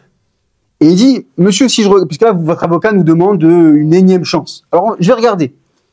En 2018, vous avez été condamné pour vol, escroquerie, violence. On vous a fait quelques remises de peine, on vous a donné une possibilité d'entrevoir la sortie, et vous avez récidivé, donc vous avez déçu. En 2021, je vois que vous avez une nouvelle condamnation, mais que les juges, dans un élan de bienveillance, vous font une peine aussi adaptée avec une possibilité de réintégration, de travail, etc. Bon, on vous laisse sortir, et vous avez déçu. On est en 2023, vous êtes là devant nous. Si on vous laisse ressortir, qu'est-ce que vous allez voir? Vous allez certainement encore décevoir. C'est-à-dire que, qu'est-ce qu'il fait ici? Il fait épiphore, donc vous avez déçu, vous avez déçu, vous avez déçu. Les juges qui jugent, ils vont pas retenir tout le plaidoyer du type qui a duré 1 heure. Mais par contre, vous avez déçu, vous avez déçu, vous avez déçu, ça va être comme une sonnerie qui va revenir. Et après, à la fin, il fait une question rhétorique. Donc ça, c'est l'épiphore. L'autre, c'est l'anaphore. L'anaphore, vous le connaissez tous. C'est quoi? C'est je répète au début. On parlait tout à l'heure de Hollande. Hollande, il avait fait en 2012. D'ailleurs, il y en a beaucoup qui ne se souviennent pas du débat. Mais alors ça, le fameux « moi président ». Moi, président de la République, je ne ferai pas ceci, cela. Moi, président de la République, je ne ferai pas ceci, cela. Moi, président de la République, je ne ferai pas ceci, cela. Alors, Hollande a fait la grande erreur qu'il a poussé le bouchon un peu trop loin, et il a eu la chance que Sarkozy était fatigué ce soir-là. Après, je pense, 5 ans d'exercice, il était trop long, puisqu'il a répété, je crois, 12 fois. Pour ceux qui sont intéressés, vous pouvez aller voir sur YouTube. C'était beaucoup trop long. Hein? Il y avait de l'inspiration ce jour-là. Il y avait, ouais, de l'inspiration, mais il a eu de la chance que le candidat en face était fatigué, parce que si moi je suis en face, je casse son rythme. Le beau de l'anaphore, c'est que ça va imprimer quelque chose dans la tête de celui qui m'écoute, mais il faut pas que ça devienne lassant. C'est comme toute bonne chose. Un peu, pas mal, trop, ça devient lourdingue. Et lui, il a fait trop. Et donc, mais le fameux moi président, c'est ça, moi président, etc. Je vais vous donner un autre exemple, de Manuel Valls, à l'époque où il était encore, de Manuel Valls. Et alors là, c'est au lendemain des attentats. Et vous allez voir, il parle donc du sujet de l'antisémitisme, et il va utiliser la méthode de l'anaphore, et vous allez voir comment, dans un discours, alors bien sûr, là, c'est avec beaucoup d'emphase parce que le sujet s'y prête, mais c'est valable pour n'importe quel discours. Si j'ai quelque chose à répéter, moi, quand je forme des commerciaux ou des chefs d'entreprise, on va utiliser ce mécanisme-là. Donc, lui, regardez comment il utilise l'anaphore. Terre d'émancipation des Juifs il y a 2 siècles, mais qui fut aussi, il y a 70 ans, l'une des terres de son martyre. Comment peut-on accepter que l'on puisse entendre dans nos rues crier mort aux Juifs? Comment peut-on accepter les actes que je viens de rappeler? Comment peut-on accepter que des Français soient assassinés parce qu'ils sont juifs? Comment peut-on accepter que des compatriotes ou qu'un citoyen tunisien que son père avait envoyé en France pour qu'il soit protégé, alors qu'il va acheter son pain pour le Shabbat, meurt parce qu'il est juif? Ce n'est pas acceptable. Vous voyez, ici, ce que fait Manuel Valls, c'est exactement ça. Alors, bien sûr, nous, c'est un sujet qui, de surcroît, nous touche et nous émeut en tant que gens de la communauté. Mais néanmoins, la technique, elle est là. C'est-à-dire, là, je parle de l'art et de la science. Comment peut-on accepter? Comment peut-on accepter? Comment peut-on accepter? Et il finit d'ailleurs son discours en bouclant. Il dit quoi? Il dit ce n'est pas acceptable. Donc ça, c'est une technique qui est véritablement simple et utilisable après dans tous les domaines. Je vais terminer sur un dernier petit conseil d'un point de vue vraiment des méthodes simples à utiliser. C'est la question des formules. Et je terminerai là-dessus. Pour ceux qui sont intéressés, ça vraiment, je crois qu'on va partir qu'il y a un groupe, je peux vous envoyer quelques illustrations. Un avocat qui faisait des formations disait, quand vous parlez, on ne peut pas retenir ce que vous dites, mais trouver des formules. C'est-à-dire quoi ces formules? Si vous regardez bien autour de vous, hein, la publicité par exemple, le marketing, c'est que des formules. C'est-à-dire que le but, c'est que le consommateur retienne des idées. Par exemple, une voiture, elle va faire une publicité pour une voiture. À la fin de la voiture, je crois que c'était pour une Fiat, à la fin de la pub, la pub dit, il y a moins bien, mais c'est plus cher. Ici, c'est ce qu'on appelle une formule. C'est-à-dire que les publicitaires utilisent des méthodes simples. C'est quoi? C'est une formule d'opposition. Vous voyez, donc, moins bien, plus cher. Regardez un peu autour de vous. Voilà, des trucs comme ça. Ça, c'est le jeu sur l'oxymore, sur les contresens. Mais regardez autour de vous, là, à partir de ce soir, demain, après-demain, autour de vous, vous verrez, par exemple, là, en venant de l'autre bout de la France, de Valois, sur le périph', il y a un truc, je sais pas, immense, plus de quelque chose, je sais pas c'était quoi, égale moins de pollution. L'idée, c'est que véritablement, chaque chose, regardez, même quand vous prenez Kiabi, on dit quoi la mode à petit prix? C'est quoi la mode à petit prix? C'est Kiabi, la mode à petit prix. Si ça rime pas, s'il n'y a pas I et I à la fin, ça n'a pas la même force. Donc vous devez essayer dans vos discours d'avoir 2-3 petites phrases qui sortent du lot. Donc il y a des techniques, il y a l'opposition, et il y a jouer sur les sonorités. Donc il y a allitération, je vous m'explique en 2 mots, le but c'est utiliser des mots qui se ressemblent et qui sont proches. Par exemple, on avait demandé une fois à Sacha Guitry, c'est quoi pour vous l'amour? Et Guitry, il avait dit, l'amour c'est assez simple, au début on se veut et on s'en lasse, puis on s'en veut et on se lasse. C'est-à-dire que ici il fait opposition plus jeu de sonorité. D'accord? Autre exemple, si je veux dire, je critique un endroit où je dis non, j'aime pas ce restaurant parce que je sais pas, on est très proche, tu vois ce qu'ils mangent les gens, c'est la proximité touche à la promiscuité. Proximité c'est proche, promiscuité c'est quelque chose de sale. Je pourrais vous en faire comme ça des dizaines et des dizaines. Je veux pas vous assommer de choses là, mais l'idée c'est que faut vraiment comprendre que pour ça, pour ceux qui sont intéressés, je vous envoie les petites lignes sur, c'est un Word. Utilisez des mots qui sont en opposition, des syllabes qui se ressemblent, des mots qui se ressemblent, 2-3 rimes, et vous verrez comment déjà un discours peut être largement enjolivé. Et enfin, pour terminer, donc la question de la peur, parce que c'est souvent la question qui revient le plus quand les gens ils parlent de ça, ils disent ouais, moi j'aimerais vraiment progresser, mais alors, par contre, dès qu'il s'agit de parler, j'ai vraiment peur. Conseil simple, d'abord, ne surtout pas croire que le fait d'avoir peur, c'est un problème. Ça déjà, c'est une catastrophe. Je sais pas d'où ça vient. Je sais pas d'où ça vient. C'est très français. Le fait d'avoir peur, c'est juste encore une marque de certaine modestie, ce qui fait pas de mal aux hommes. Et le souci de bien faire. Et l'absence de suffisance absolue. Il y avait une immense actrice qui s'appelait Sarah Bernhardt, je ne sais pas si vous connaissez. Elle faisait des cours comme ça de présence scénique, d'oral, etc. Et puis elle disait que la peur, c'était quelque chose d'assez simple. Et puis quand une élève lui dit, vous savez, moi, quand je monte sur scène et que je m'exprime, bah, j'avoue que j'ai pas peur. Et Sarah Bernhardt lui répond très joliment, bah, vous inquiétez pas, ça viendra quand vous aurez du talent. C'est-à-dire que, grosso modo, en fait, avoir peur, c'est un truc qui est normal. Maintenant, la question, c'est comment est-ce qu'on l'appréhende et on la diminue. Moi, je vous ai dit, au début, j'étais tétanisé. Vraiment, c'était un vrai sujet.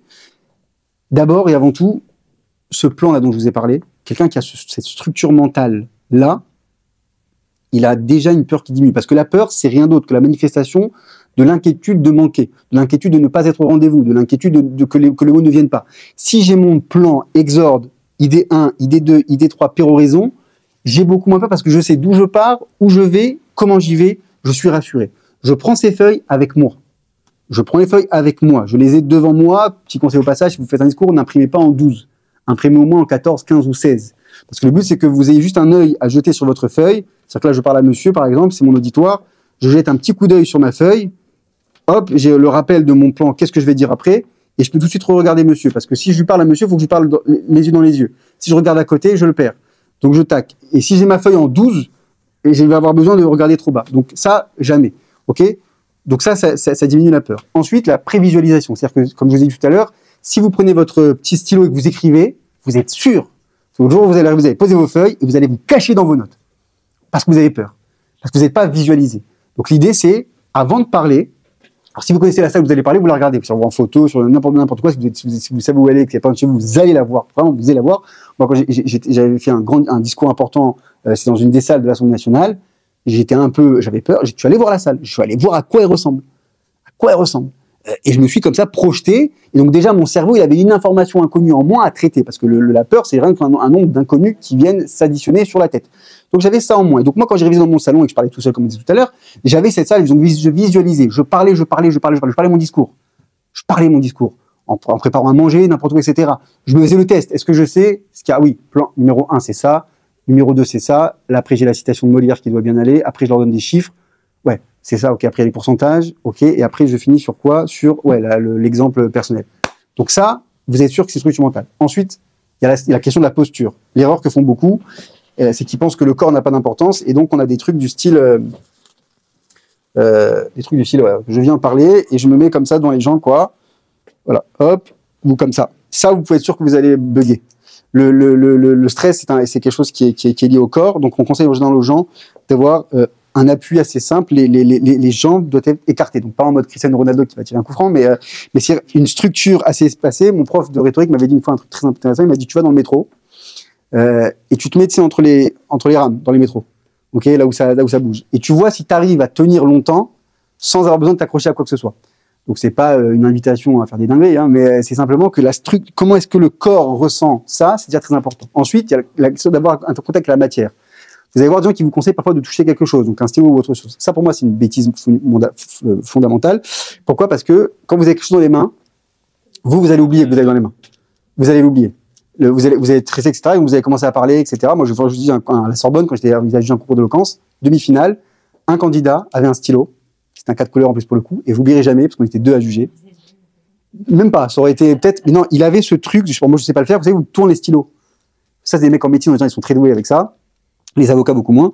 Il tourne le truc, et c'était hyper impressionnant parce qu'il le faisait super bien. Et je me souviens qu'il était comme ça, et le type, il sort, et l'avocat qui était à côté de moi, à son temps, il me fait, toi aussi, t'étais en stress qui tombe le stylo ou pas? C'est-à-dire que il a braqué le stylo. Et je dis, mais tu te souviens de ce qu'il a un peu raconté? Il dit, ouais, vite fait, mais alors, à la vitesse à laquelle il le faisait, il a complètement zappé le truc. Et moi, je vous dis, si vous prenez un stylo dans les mains ou autre chose d'ailleurs, il y a de grandes chances que, inconsciemment, ça va donner des trucs comme ça, etc., parce que vous êtes stressé. C'est comme la dernière personne que j'ai formée pour une prise de parole, c'est une dame. Et je lui dis, vous pensez que vous avez fait quelque chose pendant les 10 minutes de discours? Elle me dit, bah non, je crois que j'ai rien fait spécial. Parce que, en général, quand je fais des formations aux gens, je les filme pour leur montrer l'avant-après. Et pendant 8 minutes, alors, je pense que c'est fait une calvitie. Hein, c'est-à-dire que vraiment, il pense 8 minutes. Et je me disais, elle va les lâcher, elle va les lâcher. Miskine, vraiment, Zichrono Livracha, le brushing, elle a fait un truc, et je lui dis, mais regardez, et elle était choquée. Ça, c'est parce que le cerveau, il commande des trucs qu'on ne comprend pas. Donc, en général, il faut éviter. Donc, alors qu'est-ce que je conseille? Si vous avez une table, si vous avez une chaise, si vous avez n'importe quoi, un pupitre, par exemple, je sais pas, vous êtes là, vous voyez, si j'avais voulu faire debout, j'ai quelque chose. Donc, au moins, au début, je vais toucher quelque chose. Donc, le contact avec la matière rassure, ça apaise, ça rassérène. Ou la chaise, par exemple, typiquement, je vais commencer comme ça. Je vais pas juste commencer comme ça, ou je sais pas quoi faire de mes mains, qui font dans les poches, c'est le pire endroit possible pour les mains. Je vais commencer comme ça. Au moins, juste mes mains, elles sont apaisées. Je vais commencer à parler. Et vous verrez que naturellement, ensuite, au fur et à mesure du discours, vos mains vont devenir le prolongement de votre discours. Ça va se faire naturellement. Mais au tout début, les mains doivent toucher quelque chose. Enfin, la question de la respiration. Toujours avoir le souci de respirer. C'est-à-dire qu'entre le moment où on vous appelle, le moment où vous allez prendre la parole, vous avez un petit moment. La pire erreur que vous puissiez faire, c'est de tout de suite commencer à parler. Moi, j'ai un conseil, trois inspirations vraiment fortes. D'accord? Donc, c'est quand vous voulez, vous avez la parole. Ok, merci beaucoup. Ça permet de faire, vous savez, le fameux silence que je vous ai dit avant. Quand vous commencez à parler tout de suite, les gens, vous êtes toujours moins éloquent que le silence qui vous précède, donc c'est dommage. Si vous prenez un petit silence avant et vous en profitez pour faire un bon... Ok. Merci beaucoup déjà d'être là. Le projet dont on va vous parler, il nous tient à cœur depuis 2 ans avec Rebecca. J'imagine, hein, je connais pas de Rebecca, mais n'importe qui. Et vous y allez, d'accord? Donc, pour conclure, évitez d'écrire intégralement vos discours. Essayez toujours d'avoir en tête une phrase de début que vous apprenez ça, vous la prenez par cœur. La phrase de la fin, vous la prenez par cœur. L'ossature du discours, elle doit être maîtrisée au possible. D'accord? N'ayez jamais peur de vous tenter un trait d'humour, de rire, de connivence avec votre auditoire. N'hésitez jamais. La peur, elle disparaît pas, elle diminue. D'accord? Elle diminue. Et qu'est-ce que je peux dire pour terminer? Ouais, je vais vous dire une phrase de Guitry pour terminer, que j'aime beaucoup parce qu'il s'adresse à un comédien. Mais tout ce qu'il dit au comédien, c'est vrai pour toute personne lambda qui va prendre un jour la parole. Il lui dit comme ça, il dit est-ce que tu as peur ce soir de paraître en public? Et il dit oui papa, j'ai très peur. Alors il dit ah ça c'est bien, tu vois, il a peur, il a compris, c'est un artiste. Mais attention, le stress c'est valable, mais dans ta loge seulement. Le public ne voit jamais ta peur d'être bon, le souci d'être mauvais. Ça, c'est pour toi, dans ta loge seulement. Si tu peux, fais rire le public. Dissipe son ennui. Et s'il t'oublie, sitôt qu'il a passé la porte, bah, laisse-le, ça ne fait rien. On oublie toujours ceux qui nous ont fait du bien. Voilà, merci beaucoup de m'avoir écouté. Donc, ce que je propose avec la version de Rav Parsi, c'est que s'il y a des questions, je les prends avec grand plaisir.